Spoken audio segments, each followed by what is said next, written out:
Morning Sami professor Asuran from government college of technology. நீங்கள் என்ன பார்க்கணும், சென்டா மெட்டீரியலில் வந்து ஸ்லோப் அண்ட் டிஃப்ளெக்ஷன் ரிலேட்டடாக ப்ராப்ளம் பார்க்கணும். இது கேட் 2016 வந்து கேட்கப்பட்ட கேள்வி. இது ரொம்ப சூப்பரான கேள்வி. இது variables related relation type question சொல்லுவேன்.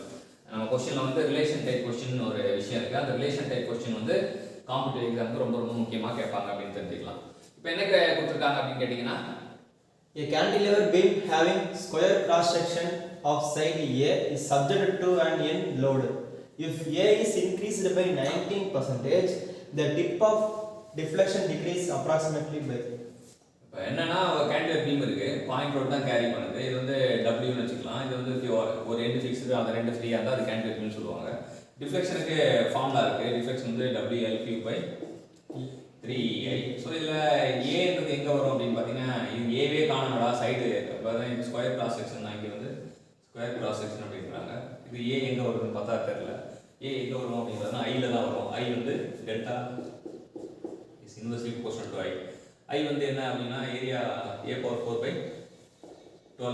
அப்போ அது வந்து 1/A/4 வச்சுக்கலாம். அப்போ நம்ம என்ன சொல்கிறாங்கன்னா, டெல்டாவில் வந்து ஏ வந்து ஃபர்ஸ்ட் வந்து டெல்டா 1 இருக்கு. அப்போ A/4 இருக்குன்னா டெல்டா 2 வரும்போது 19% அப்படின்னா 1.19 டைம்ஸ் ஆஃப் A/4 அப்படின்றாங்க. இப்போ இதான் வந்து நம்ம கொடுத்துருக்காங்க. நமக்கு இப்போ எப்படி பர்சன்டேஜ் இன்க்ரீஸ் இன் டிஃப்ளெக்ஷன் எப்படி மாறுது அப்படின்னு பார்த்தீங்கன்னா, டிஃப்ளெக்ஷன் ஏறுமா இறங்குமான்னு பார்த்தா குறையும் அப்படின்னு தெரியும். டிஃப்ளெக்ஷன் டிக்ரீஸ் ஆகும். ஏன் டிக்ரீஸ் ஆகுதுன்னா, இன்வெர்ஸ்லி ப்ரொபோர்ஷனலாக டிக்ரீஸ் ஆகுது.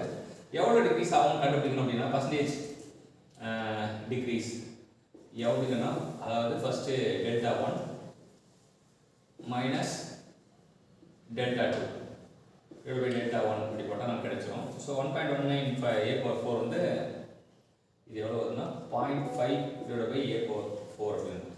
அப்போ 1 மைனஸ் 0.5/1 போட்டால் இட் இஸ் 0.5. பர்சன்டேஜாக மாற்றினா 100 அளவு இருக்குன்னா 50% அப்படின்னு. அப்போ ஏ வந்து ஒரு 1.1 மடங்கு 19% இன்க்ரீஸ் பண்ணால் இது 50 மடங்கு குறையுது. ஸோ நமக்கு தீர்ப்பு என்ன அப்படின்னா, ஏ வந்து இன்க்ரீஸ் பை 19%னா டிஃப்ளெக்ஷன் வந்து டிக்ரீஸ் பை 50% அப்படிங்கிறது தான்.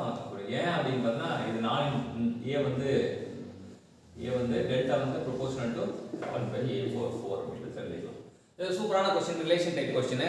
காம்படிட்டிவ் எக்ஸாம்னாலே ரிலேஷன் டைப் கொஸ்டின் தான் கேட்பாங்க. ரிலேஷன் டைப் கொஸ்டினை வந்து அப்ரிஷியேட் பண்ணாலே நம்ம வந்து ஈஸியாக காம்படிட்டிவ் எக்ஸாமை கிளியர் பண்ணிடலாம். ஃபார்முலா படித்து வெறும் ஃபார்முலா மட்டும் மனப்பாடம் பண்ணி கேட்கறதுலாம் வந்து பழைய ஸ்டைலு. அது ரிலேஷன் டைப்பில் கேட்கறது தான் கேட் ஸ்டைலு.